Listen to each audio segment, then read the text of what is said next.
माही की गूंज न्यूज में आपका स्वागत है। अवैध शराब पकड़ने के दौरान एसएसटी टीम पर हमला और अवैध शराब का वाहन आरोपियों द्वारा फूंकने के मामले में पुलिस पूरी तरह से एक्शन मोड पर है और इस मामले में लगभग 10 आरोपियों की गिरफ्तारी हो चुकी है।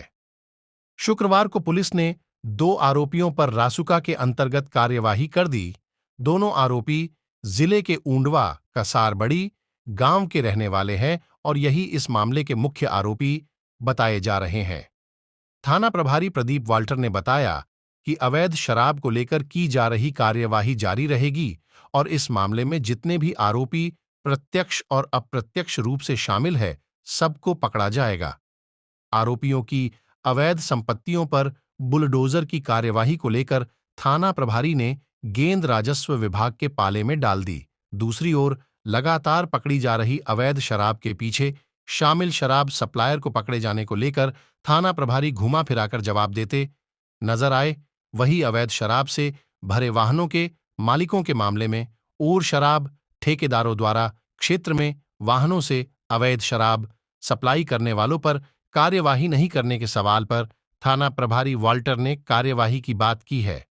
पत्रकारों के सवालों के जवाब देते हुए क्या कुछ कहा, थाना प्रभारी प्रदीप वाल्टर ने सुनिए। मामले में अब तक कितनी गिरफ्तारी हुई है और पुलिस द्वारा क्या कार्रवाई की गई? 17 तारीख की रात को करीब 10 बजे करीब जो है एक घटना घटित हुई थी जिसमें अवैध शराब माफियाओं के द्वारा हमारी एसएसटी टीम पर हमला किया गया था। जो उस रात में जो अवैध शराब वाली वाहन मिली थी, सूचना पे गए थे लोग तस्दीक करने, तो उस वाहन को चेक करने के दौरान इन अवैध माफियाओं ने पुलिस पार्टी पर और एसएसटी टीम पर हमला किया था, जिसमें एसएसटी टीम प्रभारी चोटिल होकर घातक घायल हो गए थे और उनके ऊपर घायल हथियारों से लैस होकर शराब माफियाओं ने हमला किया था, परंतु किसी तरीके से लोग भाग के अपनी जान बचा कर आए थे। उस पर से प्रकरण पंजीबद्ध हुआ था और लगातार वरिष्ठ अधिकारियों के निर्देशन में कार्रवाई चालू है उस पर। कल हमने उस प्रकरण के तहत 2 आरोपियों को पकड़ा है, उस प्रकरण से संबंधित 2 आरोपियों को पकड़ा है और वरिष्ठ अधिकारियों के निर्देशन में उन पर हमने कड़ी कार्रवाई करते हुए उन पर एनएसए की कार्रवाई की है और कल जो है उनको केंद्रीय जेल इंदौर में दाखिल कराने के लिए भेजा गया है टीम के साथ में। और आगे भी अभी हम उस प्रकरण से जुड़े और भी आरोपियों को पकड़ रहे हैं जो अप्रत्यक्ष रूप से उसमें शामिल थे, उनको भी पकड़ा है, उन पर भी कार्रवाई की है। उनके पास से भी अवैध रूप में अवैध शराब मिली थी, उस पर कार्रवाई करते हुए उनको जेल दाखिल कराया गया है। अभी आगे और आरोपियों की तलाश जारी है और उन पर भी इसी तरीके से जो कड़ी कार्रवाई करते हुए उनके मंसूबे को जो है नष्ट किया जाएगा और उनकी कार्रवाई हमारी तरफ से जो वैधानिक कार्रवाई होगी, इस तरीके की वैधानिक कार्रवाई करते हुए अवैध शराब माफिया या अन्य कोई भी माफिया होगा जो इस तरीके के कार्य करेगा, उस पर कड़ी कार्रवाई करते हुए एनएसए की कार्रवाई करते हुए और भी दूसरी कार्रवाइयाँ, जिला बदर की कार्रवाई है, इस प्रकार की कार्रवाइयाँ करते हुए ऐसे अपराधियों को नेस्त नाबूद करने का काम पेटलावद और झाबुआ पुलिस के द्वारा किया जाएगा। इस मामले में करीब 10 आरोपी गिरफ्तार हो चुके हैं, 8 से 10 आरोपी गिरफ्तार किए जा चुके हैं और अन्य आरोपियों की अभी तलाश जारी है और शीघ्र ही उनको गिरफ्तार करके उन पर भी वैधानिक और कड़ी कार्रवाई करके उनको नेस्त नाबूद करने का कार्य करेंगे। सर, सभी पे एनएसए की कार्रवाई की गई है या कुछ इनमें से मुख्य जो थे उन पे? नहीं, ऐसे आरोपी जिन्होंने पुलिस पर प्रत्यक्ष रूप से उस दिन हमला किया था वो, और कुछ ऐसे आरोपी हैं जो अप्रत्यक्ष रूप से उनसे शामिल थे, उनके साथ में थे, वो जो अभी पकड़े नहीं गए हैं, उन पर हम आवश्यक मिलने पर आवश्यक कार्रवाई करेंगे और एनएसए की कार्रवाई तो इन पे करेंगे ही करेंगे, लेकिन इसके अलावा और जो आरोपी होंगे जो प्रत्यक्ष या अप्रत्यक्ष रूप से उस घटना में शामिल थे, उनके ऊपर एनएसए के तहत कार्रवाई की जाकर उनको भी जेल पहुंचाया जाएगा। सर, बुलडोजर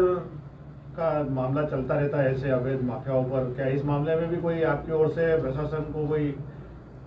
बुलडोजर की कार्रवाई पुलिस की कार्रवाई में शामिल नहीं होती है।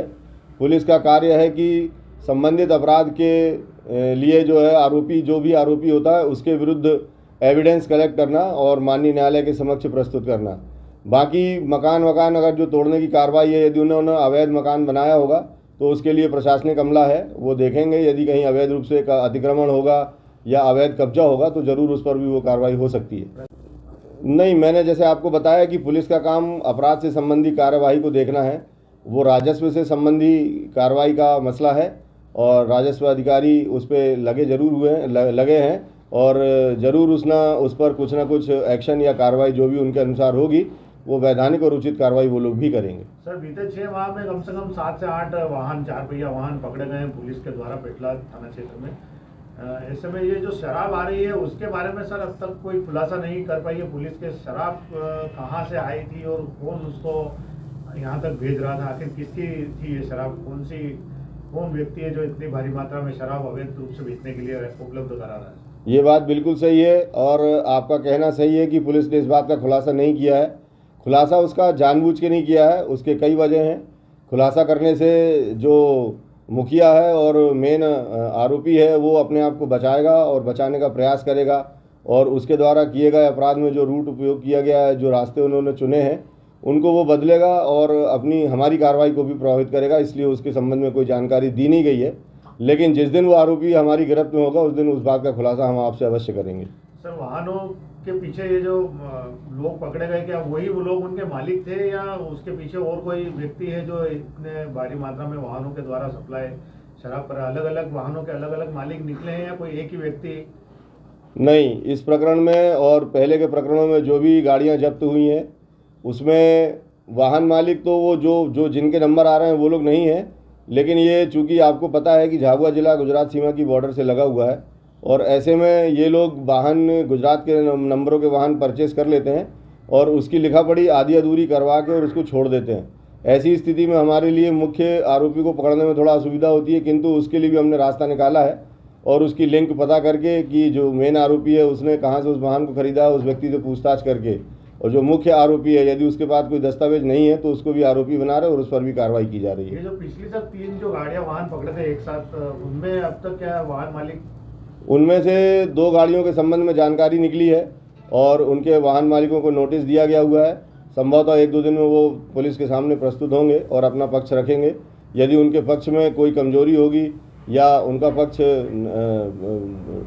तथ्यात्मक नहीं है और उस संबंध में उसके दस्तावेज नहीं है तो निश्चित ही हम उस पर वो कार्रवाई करेंगे जो सभी आरोपियों पे हो रही है उस पर भी होगी। सर शराब ठेकेदार, आखिरी सवाल है आपसे, शराब ठेकेदार के वाहन भी ग्रामीण इलाकों में अवैध रूप से शराब सप्लाई करते हैं और उनकी भी शिकायतें आती है, पर पुलिस द्वारा इस प्रकार की कार्रवाई नहीं होती है।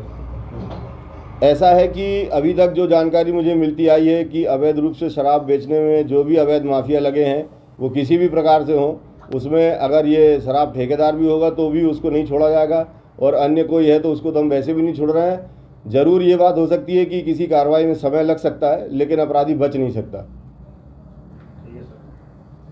लोकसभा के चुनावों को देखते हुए पुलिस अवैध शराब पकड़े और कार्यवाही करने की बात कर रही है, लेकिन जब तक स्थानीय शराब ठेकेदार द्वारा सप्लाई होने वाली शराब और अवैध शराब सप्लाई करने वाले शराब के बड़े कारोबारियों पर कानूनी शिकंजा नहीं कसा जाता, तब तक चुनाव के दौरान अवैध शराब के वितरण पर रोक लगना मुश्किल है,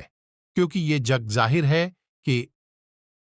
चुनाव के दौरान लाभ के लिए भारी मात्रा में शराब वितरण विभिन्न माध्यमों से राजनीतिक दल करते हैं। माही की गूंज के लिए राकेश गहलोत की खास रिपोर्ट।